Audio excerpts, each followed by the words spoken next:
Hello everyone, एक बार फिर से आप सबका फ्यूचर क्लासेस में स्वागत है। आज हम लोग प्राचीन इतिहास के अंतर्गत साहित्यिक स्रोत में कुछ ऐतिहासिक ग्रंथों के बारे में जानकारी प्राप्त करेंगे। इसके पूर्व हम लोगों ने महाकाव्य, पुराण और स्मृति ग्रंथ की जानकारी प्राप्त की थी। अगर वो वीडियो आप लोगों ने नहीं देखा है तो प्लीज़ मेरे चैनल के प्लेलिस्ट में जाकर वो वीडियो ज़रूर देख लें। आज हम लोग बात करेंगे ऐतिहासिक ग्रंथ की, जिसमें सबसे पहले हम लोग बात करेंगे बौद्ध धर्म के जो ग्रंथ है जातक, इसके बारे में।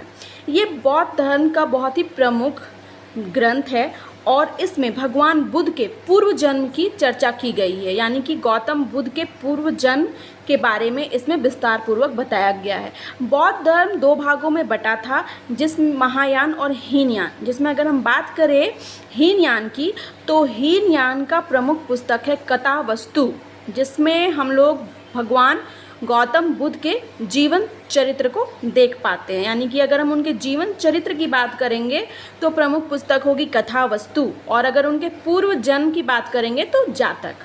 ठीक है, अब हम बात करते हैं नेक्स्ट जो है आगम ग्रंथ की। आगम ग्रंथ जो है ये जैन धर्म से रिलेटेड ग्रंथ है। जैन धर्म भी बौद्ध धर्म की तरह दो भागों में बटा हुआ था, श्वेतांबर और दिगंबर। आगम में जो जैन धर्म के 24वें और अंतिम तीर्थंकर हुए महावीर स्वामी, इनके बारे में बतलाया गया है। जैन धर्म में आगम के अलावा दो और प्रमुख ग्रंथ है, लाइक भगवती सूत्र और कल्प सूत्र। भगवती सूत्र जो है, इसमें आपको भगवान महावीर स्वामी जो है उनके जीवनी के बारे में पता चलेगा। भगवान महावीर के जीवन और उनके समय जितने भी समकालीन शासक थे या समकालीन स्वामी जो थे, उनसे महावीर स्वामी का जो संबंध था वो कैसा था, ये पता चलेगा भगवती सूत्र से। साथ ही अगर हम कल्प सूत्र की बात करें तो जैन धर्म का अगर आप आरंभिक इतिहास जानना चाहते हैं तो आप कल्प सूत्र पढ़ सकते हैं। अब हम बात करते हैं राजतरंगिणी की, जो कि कल्हण के द्वारा लिखित है यह पुस्तक, और इसमें कश्मीर के इतिहास के बारे में बतलाया गया है। प्रारंभ से लेकर 12वीं सदी तक के जितने भी कश्मीरी शासक हुए, इन सब के बारे में राजतरंगिणी में आपको पता चलेगा। राजतरंगिणी की अगर हम बात करें तो इसका तात्पर्य राजाओं की नदी से होता है, यानी कि राजाओं की नदी राजतरंगिणी को कहा जाता है। हम बात करते हैं चाणक्य द्वारा लिखित पुस्तक अर्थशास्त्र की।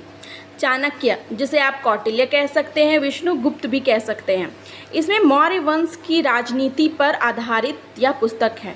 ये पुस्तक स्पेशली राजनीति पर ही आधारित है और ये चाणक्य द्वारा लिखी गई पुस्तक है, और इसमें मौर्य वंश के बारे में ज़्यादातर बात की गई है, क्योंकि चाणक्य जो थे वो मौर्य वंश के शासक जो थे चंद्रगुप्त मौर्य, उनके प्रधानमंत्री और उनके गुरु भी थे।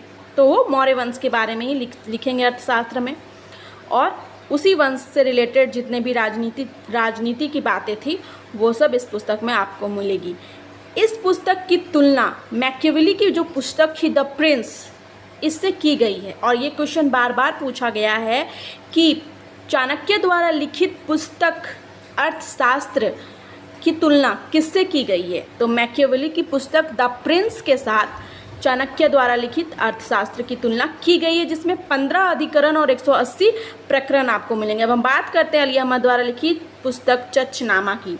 चचनामा जो है अली अहमद के द्वारा लिखी गई पुस्तक है, जो कि एक अरबी लेखक थे, और उन्होंने अरबों के द्वारा सिंध पे जो भी विजय प्राप्त हुई थी उसके बारे में आपको वृत्तांत मिलेगा।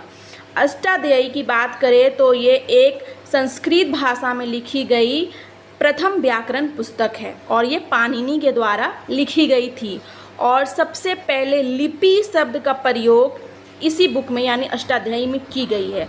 और इस बुक में भी मौर्य के पहले और मौर्य युगीन राजनीतिक अवस्था की बात की गई है। वैसे तो ये एक व्याकरण की पुस्तक है, लेकिन इसमें आपको राजनीति भी मिलेगी। बात करें कात्यायन के द्वारा लिखित गई पुस्तक गार्गी संहिता की, तो ये एक ज्योतिष ग्रंथ है, ठीक है, जो कि कात्यायन द्वारा लिखी गई है।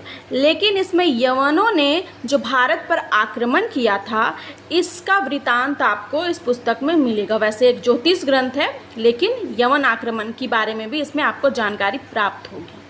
अगर हम बात करें पुष्यमित्र शुंग के पुरोहित पतंजलि की, तो उन्होंने भी एक पुस्तक लिखी थी महाभाष्य, जिसमें उन्होंने शुंग वंश के बारे में यानी कि शुंग वंश के इतिहास के बारे में पूरी जानकारी आपको दी है, क्योंकि वो शुंग वंश के पुरोहित थे। ये तो बात हुई प्राचीन इतिहास के साहित्यिक स्रोत के अंतर्गत आने वाले कुछ ऐतिहासिक ग्रंथों की। अगले आने वाली वीडियो में हम लोग बात करेंगे विदेशियों द्वारा लिखित पुस्तकों के बारे में।